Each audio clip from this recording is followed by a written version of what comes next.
Mern in Zaporizhia. The strikes were a return to former tactics. Moscow regularly bombed the power grid in the first winter of the invasion. President Volodymyr Zelensky, who has been urging the West to supply more air defences, condemned the attack and said there was work underway to repair power supply in 9 regions. फिलहाल तो अंधेरे में जी रहा है भाई। अब सवाल ये है कि इस समय ऐसा क्यों? क्योंकि हम आपके पास आए तो कुछ तो अनोखा लेकर ही आए होंगे। इस समय ही ऐसा क्यों हुआ? फिर यूक्रेन पे मैप के चलना पड़ेगा अपने को। ये यूक्रेन का मैप है। क्रीमिया ऑलरेडी ले चुका है, बाकी इतना पार्ट ले चुका है। यूक्रेन यहाँ तक रशिया बैठा हुआ, थोड़ा सा यूक्रेन बचा हुआ है, ठीक है। रशिया ये रहा पूरा, दोनों के बीच में युद्ध चल रहा है। अच्छे अच्छे गए और अच्छे अच्छे वापस आ गए। अब ज़रा गूगल कीजिएगा, अमेरिका ने नेता बनने की कोशिश करी, रशिया ने बोला चल हट, हवा आने दे।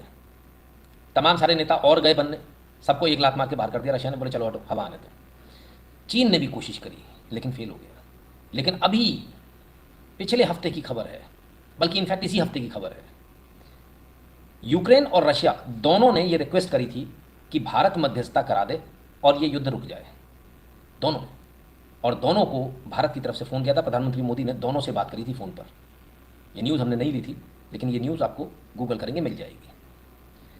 सवाल इस बात का है, क्या भारत के इंटरवेंशन से, क्योंकि मोदी जी बहुत हार्ड बार्गेनर के रूप में जाने जाते हैं, तो ये भी पक्की बात है कि बात बनने के चांसेस थे।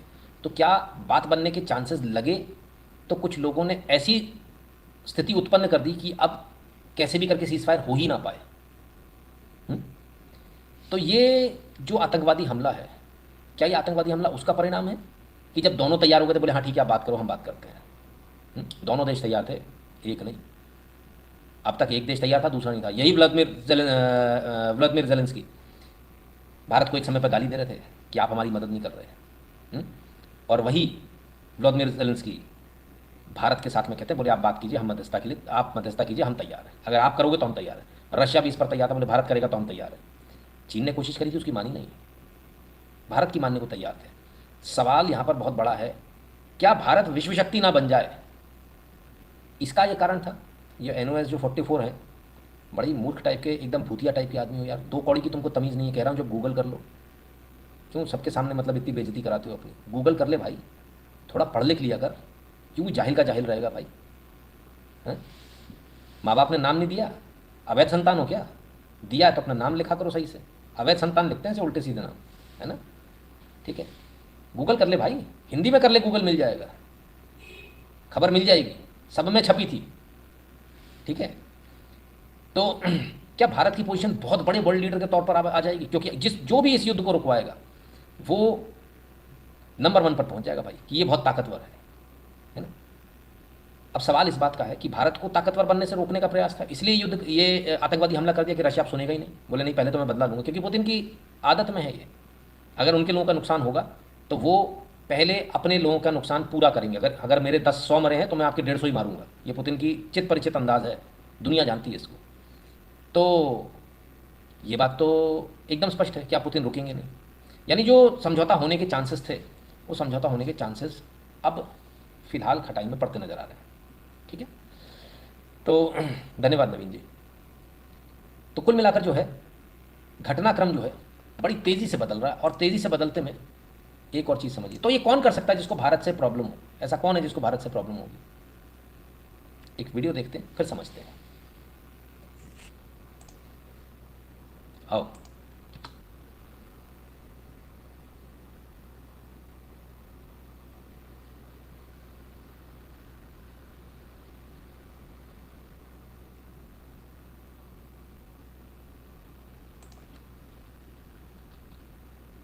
चलिए हम आपको इस वीडियो को दूसरी जगह से प्ले करके दिखाते हैं,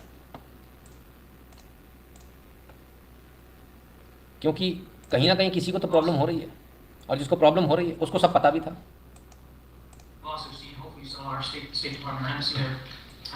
Put out a notice to all Americans in Moscow to avoid any large gathering concerts, obviously shopping malls, anything like that, just for their own safety. They should stay put where they are and stay plugged into the State Department for any additional updates and information. I'm afraid that's really all I have on that. Now, I've also seen, hopefully you saw our State Department or embassy there, put out a notice to all Americans in Moscow to avoid any large gathering concerts, obviously shopping malls, anything like that, just for their own safety. they should stay put where they are and stay plugged into the State Department for any additional updates and information. I'm afraid that's really all I have on that. Now in Ukraine today. कहते हैं साहब, American जो advisory सरकारी तौर पर America ने जो advisory जारी करी तकरीबन 2 हफ्ता पहले एडवाइजरी जारी हुई थी और बाकायदा प्रेस के सामने हुई थी कि जितने भी लोग मॉस्को यानी रशिया में रहते हैं वो लार्ज गैदरिंग्स को अवॉइड करें, जहाँ ज़्यादा लोग इकट्ठे हो रहे हैं वहाँ नहीं जाना। कॉन्सर्ट्स को, यहाँ पे भी कॉन्सर्ट ही हो रहा था, कॉन्सर्ट्स को अवॉइड करें। शॉपिंग मॉल्स जब भीड़ भड़ाका हो, भरे हुए हों, तब उसको अवॉइड करें। अच्छा, तो अमेरिका को पता था? नहीं, ये तो बड़े कमाल की बात है। अमेरिका ने तो 2 हफ्ते से ज़्यादा पहले, लगभग 2 हफ्ते पहले बता दिया अपने नागरिकों को कि आपको नहीं करना है। उनके नागरिकों को पता है, हमारे यहाँ के सरकार ने कहा तो हमें उस बात को मानना। भारतीय एकमात्र ऐसे कहा तो ठीक है, कहने दो, फिर उसके बाद कहते मर गए हम तो, हैं गंवारों की तरह, जैसे वो धुल चल रहे थे ना। तो अब क्या इरादा है आपका इस बारे में? खैर, यूक्रेन के बारे में भी कुछ कह रहे हैं। Today, Russia launched a massive wave of lawsuits. Thank you. So question, did the U.S. have prior knowledge of this attack in Moscow, given that the U.S. Embassy had issued warning beforehand? I'm not aware of any advanced knowledge that we had of this terrible attack. March 8th, the embassy warns of imminent attack in Moscow by extremists. Yeah, I think that, I'll let the State Department speak to that, but I don't think that was related to this specific attack. वाह, आज इनसे पूछा गया कि क्या America को इस attack के बारे में मालूम था कुछ? कहते नहीं, मेरी जानकारी में ऐसा कुछ भी नहीं। फिर उन्होंने याद दिलाया 8 तारीख को, तो 8 मार्च को आपने ही प्रेस कॉन्फ्रेंस करी थी और आपने कहा था कि सबको बचकर चलना है। बोले नहीं, इसका मतलब ये नहीं कि ये स्पेसिफिक अटैक यही वाला था। चलो बढ़िया है। Recession war, India standing safe under Modi. कौन है भाई ये? आकाश वर्मा जी, जियो राजा। आकाश वर्मा जी दोबारा कहते हैं India safe under Modi ji and UP safe under Yogi ji. पहले वाले कमेंट को लूँगा भी मैं। तो साहब, अमेरिका को जानकारी थी, अमेरिका कह रहा हमको जानकारी नहीं थी। बड़ी अजीब सी बात है। आपको कुछ समझ में आ रहा है क्या? समझ में आया तो मुझे बताइएगा। अब समझाता हूँ। अमेरिका में है द ग्रेट रिसेशन, जो अभी सामने नहीं आया, आएगा भी नहीं, कोशिश करेंगे पूरा दबाने की। द ग्रेट रिसेशन में अमेरिका इस समय भयंकर रूप से। अमेरिका को अपने आप को बचाने के लिए युद्ध की आवश्यकता है। उसे किसी भी हाल में युद्ध चाहिए, क्योंकि जब तक उसकी, देखिए सबसे बड़ी इंडस्ट्री कौन सी है? Defence industry. उस डिफेंस इंडस्ट्री से ही पैसा आएगा अमेरिका के पास।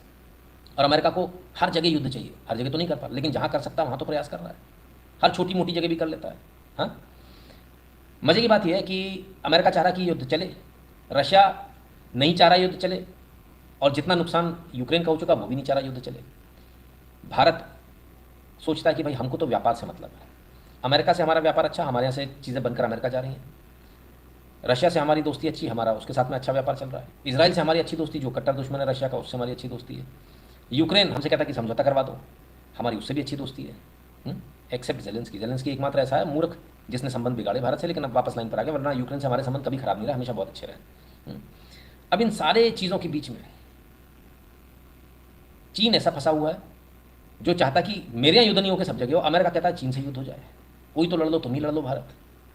हाँ, अगर भारत उस समय लड़ लिया होता जब ट्रंप साहब चाह रहे थे, तो शायद ट्रंप जाता नहीं, लेकिन भारत आया नहीं दबाव में। आज भी भारत के ऊपर बहुत दबाव है। ये इनके इन प्रकार किसी से कैसे तो भी लड़ दो। चीन अपनी गोटियाँ बिछा रहा है, अमेरिका अपनी गोटियाँ बिछा रहा है, रशिया अपनी बिछा रहा है, इनफैक्ट हर देश अपनी बिछा रहा है, और इस सब के बीच में धीरे से अपना काम करके निकल जा रहा है भारत। रशिया कभी अमेरिका कभी ये नहीं चाहेगा कि भारत की पोजीशन स्ट्रांग हो, क्योंकि भारत की पोजीशन स्ट्रांग ना हो इसलिए उसने पाकिस्तान बनाया, और एक फेल्ड स्टेट है। अब आप बोलेंगे फेल्ड स्टेट से अमेरिका को क्या फ़ायदा है? इस पूरे एपिसोड में आपने क्या सुना अभी तक? 5 लाख रुपये दे देंगे। 5 लाख रुपये कितने के होते हैं रुपयों में बताना? इतने से के लिए मौत से खेल गया बंदा, बस उसके लिए वो $4,500 हो रहे हैं। कितने? $4,500। पंप पे काम करने वाला है ना, वो भी इससे ज़्यादा कमा लेता होगा। तो उसके लिए बहुत आसान है, थोड़े से पैसे में कहीं भी आतंकवादी हमला करा दो। अमेरिका को पाकिस्तान को फेल्ड स्टेट अमेरिका ने बनाया ही इसलिए कि इतनी भुखमरी हो कि 5,000 रूबल की भी जरूरत नहीं पड़े, $4,500 की भी जरूरत नहीं पड़े, $100 में ही काम हो जाए। लोग पागलों की तरह आपके आएँ और आपके हमला करें, और आप पलट कर सर्जिकल स्ट्राइक करो, और आप दोनों आपस में लड़ जाओ, और लड़ के भारत का नुकसान होना तय है। तो भारत, और जैसे ही भारत लड़ेगा यही अमेरिका पाकिस्तान के साथ खड़ा होगा। इसको लिख लीजिएगा, ये गलत फहमी कोई ना पाले, है ना। अनटिल भारत इतना बड़ा हो जाए, इतना पावरफुल हो जाए कि अमेरिका को भारत के सामने झुकना पड़े, तभी ऐसा हो सकता है। और अमेरिका बहुत वाहियात देश है, तुरंत समझौता कर लेगा। बैक स्टैबिंग तो अमेरिका के खून में रग रग में बसती है। 1 मिनट के अंदर कहेगा ये रखा पाकिस्तान, तुम ले जाओ। उनमें से है अमेरिका, ठीक है ना। सारे विश्व में आग लगा कि बिल्कुल जी, एक अमेरिका ने सबकी लंका लगा रखी है। खैर वो उनका अपना अपनी पॉलिटिक्स है, वो अपने देश को स्ट्रांग करते हैं, इसी प्रकार से करते हैं, आज तक ऐसे ही करते आए हैं, तो आज भी कर रहे हैं। अब आप इस बात को समझिए कि भारत के लिए रख दिया, और हर जगह ऐसे ही करके रखा हुआ है। इंग्लैंड के बगल में स्कॉटलैंड खोल रखा है, लेकिन वहाँ आतंकवादी नहीं है, लेकिन बाकी जो तमाम सारी जगह आपने मिडिल ईस्टर्न कंट्रीज़ में देख रखा होगा, आतंकवादियों को जो बढ़ावा देना, कहीं बोको हरम पैदा कर दिया तो कहीं कुछ कर दिया, हर जगह आप देखेंगे अमेरिका की फंडिंग मिलेगी आपको। और हर जगह पहले NGOs गए हैं, भारत में भी जो NGO है ना, इसलिए मैं बार बार कहता हूँ इन NGO को ब्लैंकेट बैन कीजिए, कोई NGO नहीं चलेगा देश के अंदर, कोई NGO नहीं चलेगा। नॉट फॉर प्रॉफिट नाम की चीज़ को क्रॉस कर दीजिए, आपका होगा नॉट फॉर प्रॉफिट, टैक्स पूरा भरना पड़ेगा, ये बंद कर दो, सब बंद कर दो, सारे ट्रस्ट सोसाइटी सब बंद कर दो ना, प्रोप्राइटरशिप फर्म खोलो आप, तो ये ट्रस्टबाजी बंद करो। कौन ट्रस्ट में धर्मार्थ कर रहा है बताइए मुझे, धर्मशाला तक धंधा कर रही हैं आज की तारीख में, और इस आड़ में पैसा आता है और उससे देशद्रोह होता है, और उससे चीज़ें बनाई जाती हैं। खैर हमने कई बार कहा किसी एक व्यक्ति ने गलत लोगों से गिर गए, गलत लोगों से गिर गए, चलिए तो इस सब के लिए अमेरिका जिम्मेदार है या कोई और जिम्मेदार है? कभी कभी गलतियां हमारी खुद की होती हैं, और हम उसको जो है दूसरे पर डालना चाहते हैं, पर उचित नहीं। कभी कभी हम ये भी कहते हैं हम दूसरों से, गलत लोगों से गिर गए, ऐसा भी होता है ना, गलत लोगों से गिर गए, सुना है मेरे मुंह से, कई बार सुना होगा। चलिए अगला वीडियो पे ले चलता हूं आपको। ये रशिया है, द ग्रेट रशियन फेडरेशन।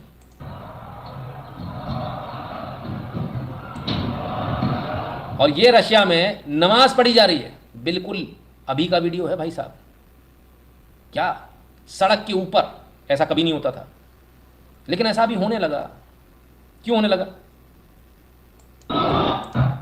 क्योंकि वो कुछ लोग आसपास ठीक नहीं हैं, इसलिए व्लादिमीर पुतिन के आसपास ऐसे लोगों को फिट किया गया जिनको आप सोच भी नहीं सकते कि व्लादिमीर पुतिन जो है इन लोगों के चक्कर में पड़ेंगे और जो है ऐसे डिसीजन लेंगे। बहुत सारे ऐसे डिसीजन हैं, मैं कुछ एक आध वीडियो आपके सामने पहले लेकर आऊँ ताकि आपको विश्वास हो सके कि जो कह रहा हूँ उसमें कितनी बात है। तो संभवतः वो वीडियो हमसे स्किप हो गया, यस, वो कहीं हमसे स्लिप हो गया वीडियो। तो जहाँ तक व्लादिमीर पुतिन का सवाल है, व्लादिमीर पुतिन साहब के आसपास ऐसे लोगों को प्लांट किया गया जिन्होंने व्लादिमीर पुतिन के कान में बार बार एक ही चीज़ भरी, देखो युद्ध हो रहा है, फलाना हो रहा है, ठिकाना हो रहा है, इससे हमारी इमेज खराब हो जाएगी, इससे ऐसा हो जाएगा, इससे वैसा हो जाएगा। व्लादिमीर पुतिन को शायद ये बातें समझ में आने लगी, शायद, है ना, पर समझ में आए ना आए, लेकिन उनके आसपास ऐसे लोग आ गए कि व्लादिमीर पुतिन से किसी ने कहा था अस्सलाम वालेकुम, तो व्लादिमीर पुतिन ने बाकायदा उसका जवाब दिया, वालेकुम सलाम करके। ये व्लादिमीर पुतिन ने जवाब दिया, वीडियो है, उसी वीडियो को मैं ढूंढ रहा था पर हमसे मिस आउट हो गया। खैर व्लादिमीर पुतिन को एक और चीज़ समझाई गई कि आप जो है थोड़ा सा अपने आप को लिबरल दिखाओ, लिबरल। यही मर गया आदमी, जिसे अपोलोजेटिक होना, लिबरल होना बताया जाने लगे ना, बस वही समझ लेना आदमी गड़बड़ है। वहीं उसने तबाही का अपना रास्ता खोल लिया। व्लादिमीर पुतिन से क्या यही सबसे बड़ी गलती हुई? हम डंके की चोट पर कहते हैं हाँ यही सबसे बड़ी गलती हुई। Sam uncle allocated 4 million to promote atheism Nepal. आ रहा हूँ सर, उस पर भी आ रहा हूँ, पर पहले यहाँ समझ लें। तो 2023 अप्रैल की ईद उल फित्र की जो प्रेयर थी, वहाँ से कहानी शुरू होती है। उन्होंने बोले ठीक है आप बाहर कर सकते हो, कभी होता नहीं था। व्लादिमीर पुतिन पिछले कुछ सालों से जो है लिबरल हो गए, बोले बाहर प्रेयर कर लो, अच्छा ठीक है। फिर उन्होंने एक और नया कानून बनाया, बोले नहीं साहब थोड़ा और लिबरल होना पड़ेगा, ऐसा नहीं काम चलेगा। बोले क्या? बोले कोई कुरान जलाए तो उसको जो है कानून बनाइए कि उसको जेल डाल दिया जाए। बोले ठीक है, जो कुरान जलाएगा उसको जेल भी। पहले नहीं था रशिया में, ऐसा नहीं था पहले, ऐसा कोई कानून, बाद में जो है कुरान को जलाना वहाँ आधिकारिक रूप से गुनाह हो गया। बात सिर्फ इतनी नहीं है, व्लादिमीर पुतिन क्योंकि एक कदम आगे बढ़ के जाते हैं, तो उन्होंने एक कदम और आगे निकाला और ये कहा कि जो लोगों को ये सेंटेंस दिया जाएगा, जिन लोगों को ऐसा सेंटेंस किया जाएगा कि फला आदमी ने कुरान जलाई, तो उनको अपना सेंटेंस पूरा करने के लिए कहाँ जाना होगा? मुस्लिम डोमिनेटेड एरियाज़ में जाना होगा। उनको ऐसी जेल में भेजेंगे जो मुस्लिम डोमिनेटेड एरियाज़ में हो। यानी अगर मान लीजिए अगर आपने कुछ कहा है तो हम आपको बंगाल की जेल में भेजेंगे, केरल की जेल में भेजेंगे, अब जिंदा बचोगे आप? कई लोगों की इसमें हत्या हो गई, लेकिन व्लादिमीर पुतिन इससे टस से मस नहीं हुआ। बोले नहीं करना तो नहीं करना, फिर क्यों कर रहे हो भाई? वही वाली बात है ना कि अपने जो हेकड़ी है कभी कभी वो मरवा देती है। सिर्फ इतना नहीं, व्लादिमीर पुतिन ने शरिया बैंक भी खोल दी। इस्लामिक शरिया compliant banking takes root in Russia. 2023 में हुआ सर, ये सब युद्ध होने के बाद हुआ। युद्ध के बाद एक प्रेशर डाला गया, देखो युद्ध हो रहा है तुम्हारे को दुनिया में जो है वक्त चाहिए, तो वक्त हम दिलाएंगे ना। ये सारे खाड़ी देश जो है ना, हबीबी तुम क्या करती, हम कुतरी होती, सबसे कुतरी। हमारे देश से अच्छे चल रहे हैं सबके संबंध, लेकिन असलियत में वो अपना एजेंडा हर जगह फिट कर देते हैं। धीरे से उसने ये एजेंडा अपना फिट कर दिया। व्लादिमीर पुतिन को समझ में नहीं आया मैं क्या कर रहा हूँ। तो शरिया कंप्लाइंट बैंकिंग भी आ गई भाई, चलो बढ़िया है। इतना ही नहीं हुआ, जो हमने कहा उसकी न्यूज़ भी दिखा दें आपको। Putin was to imprison anyone burning Quran guilty to serve sentence in Russia's Muslim regions, ये बताया ना हमने आपको, ठीक है। और ये 17 जून 2023, सब एक साल पुरानी खबरें हैं। एक साल पहले ही आज जो होना है उसका बीज बो दिया गया था, खेत जोत दिया गया था। इसका असल दोषी कौन है? क्या आप इसका दोषी अमेरिका को मानते हो, या फिर आप इसका दोषी इन भाई साहब को मानते हो जिनको अचानक से लगा कि नहीं मुझे नोबेल जीतना है? इन नोबेल ना बड़ा मरवा देता है लोगों को कभी कभी। तो खैर बात सिर्फ यहाँ तक भी नहीं रुकी। पुतिन ने पाकिस्तान के साथ टीम अप किया, पाकिस्तान के साथ, और कहते हैं कि हम इस्लामोफोबिया के साथ लड़ेंगे, इस्लामोफोबिया के खिलाफ लड़ेंगे। इस्लामोफोबिया, हाँ पुतिन साहब आप एकदम सही कह रहे हो। हाँ भारतीय बड़े फिदा हैं पुतिन पर। मैं किसी इंसान पर फिदा नहीं होता, मैं एक्शंस पर फिदा होता हूँ। मुझे किसी इंसान से फ़र्क नहीं पड़ता, एक्शन से फ़र्क पड़ता है। इंसान सामने कोई भी खड़ा रहे, सोने का बना रहे, उससे कोई फ़र्क नहीं पड़ता, तेरे एक्शन क्या है। इस्लामोफोबिया से लड़ने के लिए पाकिस्तान के साथ मिलकर टीम अप किया उन्होंने, वेरी गुड, बहुत बढ़िया। इससे पहले चेचनिया के चेचन लड़ाके इनके पास आए, पैसा लेकर आए, तो इन्होंने चेचनिया को जो है अपना सबसे रिलायबल पार्टनर बताया इस्लामिक वर्ल्ड का, मुस्लिम से। अब सवाल ये है कि रशिया की तो हमेशा से चेचन से बड़ी भयंकर लड़ाई रही है, पर फिर भी अभी वो सबसे अच्छे दोस्त बन गए। कुल मिलाकर ये है, जब आप ज़्यादा लिबरल बनने के, ज़्यादा चोचले में पड़ जाते हो कि मुझे वर्ल्ड पूरा एक्सेप्ट करे, वहीं आप अपने देश में एक कॉन्सर्ट हॉल वाला ड्रामा करवा बैठते हो। तो ये आपको सोचना है कि आपने कहाँ से आपने शुरू किया था और कहाँ आप पहुँच गए, ठीक है ना।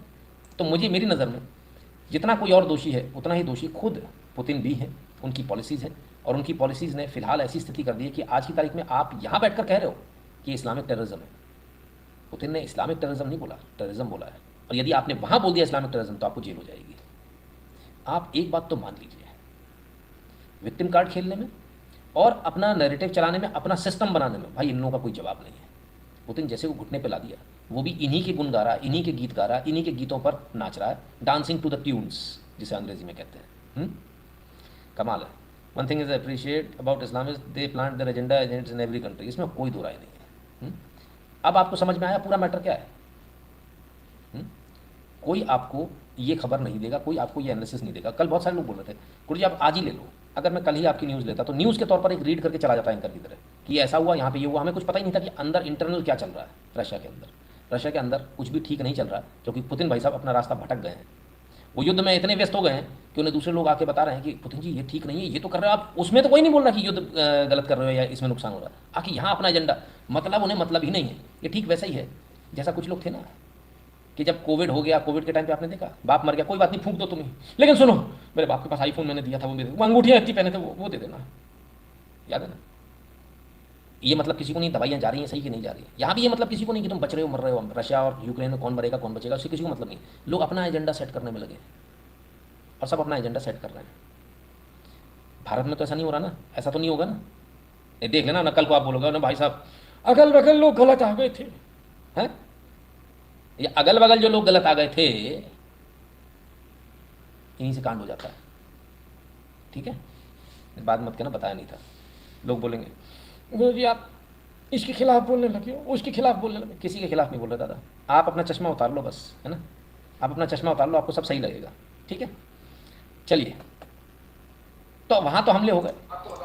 वहां जो पकड़े गए सारे के सारे कौन? बुशली, बिशुम वाले लोग, ठीक है। भारत में भी तो हुआ था वो रामेश्वरम कैफे, 2 लोग कोई पकड़े उसमें, देखें कौन कौन है। आपको बताऊं कि जो बेंगलुरु और रामेश्वरम कैफे ब्लास्ट है उसमें मल्टीपल एजेंसीज ने इंडिया टुडे को ये कंफर्म किया है कि जो सीसीटीवी में आईईडी प्लांटर दिखाई दे रहा था वो उसकी पहचान हो चुकी है, और वो कोई और नहीं बल्कि पहले से ही एक टेररिस्ट केस में वांटेड टेररिस्ट है मुकाबिल हुसैन शाही, जो कर्नाटक के शिवमोगा का रहने वाला है। वो ही था जिसने आईईडी प्लांट की थी और उसके बाद वहां से वो कई रूट से भागते हुए सीसीटीवी में कैप्चर हुआ था। शिवमोगा केस में ही इसके ऊपर 3 लाख का इनाम एनआईए ने रखा हुआ है। दूसरा सस्पेक्ट भी माना जा रहा है कि वो भी इसके साथ कॉन्स्पिरेसी में शामिल था, जिसका नाम अब्दुल मतीन साहा बताया जा रहा है। वो भी शिवमोगा का ही रहने वाला है, कर्नाटक का। उसने ये जो आईडी ब्लास्ट था इसमें पूरी कॉन्स्पिरेसी में उसका साथ दिया। हैरानी की बात है कि ये दोनों पहले से ही शिवमोगा आईएसआईएस मॉड्यूल केस में वांटेड चल रहे हैं। एनआईए इनके ऊपर कैश रिवॉर्ड भी रखा हुआ है। तो 2 लोग पकड़े गए साहब, एक मतीन साहब, एक शाहजेब साहब। 2 लोग साहब हैं, लगाना पड़ेगा, ऐसा थोड़ी होता है। आप लोगों की हैसियत क्या है? आप लोगों के चक्कर में कौन अपना वो खराब करेगा? तो 2 साहब पकड़े गए हैं, आप थोड़ी आओगे बचाने, पर उनके पास ताकत है मारने की। समझिए बात को। तो बम लगा देते भाई, पहले भी बम में उड़ा दिए, पहले भी इनके ऊपर एनआईए ढूंढ रही है इनको, लेकिन पकड़ में नहीं आए। क्यों? मस्जिद तो मस्जिद घूम रहे हैं। हाँ, ब्लास्ट करने के बाद ही मस्जिद गए, फिर उधर मस्जिद इधर मस्जिद। हाँ, पकड़ में कहाँ से आ गए? एनआईए फेल हो रही भाई साहब आपकी तो। यहाँ ये क्या इसलिए बनाई, सवाल है, ये क्या मस्जिदें इसलिए बनाई गई हैं कि कोई इनमें अंदर जा ही ना पाए, अंदर से कुछ एक्टिविटी अलग ऑपरेट हो रही है? अगर ऐसा है तो ये बहुत चिंता का विषय है। अगर ऐसा है तो ऐसे कोई भी धर्मस्थान हो, धर्मस्थान के नाम पर यदि ये चल रहा है तो ऐसे हर धर्मस्थान को बंद कर देना चाहिए, इररिस्पेक्टिव ऑफ द रिलीजन। कमाल है साहब, गजब है, क्या ही कहें। तो खैर, रशिया से लेकर भारत तक कहानी लगभग सेम है, नाम वही आते लोगों के बार बार हैं, वही मोहम्मद, वही क्या बोले। अब वहाँ पर भी ऐसे लोग पकड़े गए। चलिए, रशिया से संबंधित अब किसी के मन में रशिया के ब्लास्ट से संबंधित कोई सवाल है क्या? हो तो सवाल लिख दीजिएगा। और वो जो अब तक कह रहे थे, किसी को न्यूज़ चाहिए थी, किसी को कुछ चाहिए था, कोई कह रहा था ये गलत है, कोई कह रहा था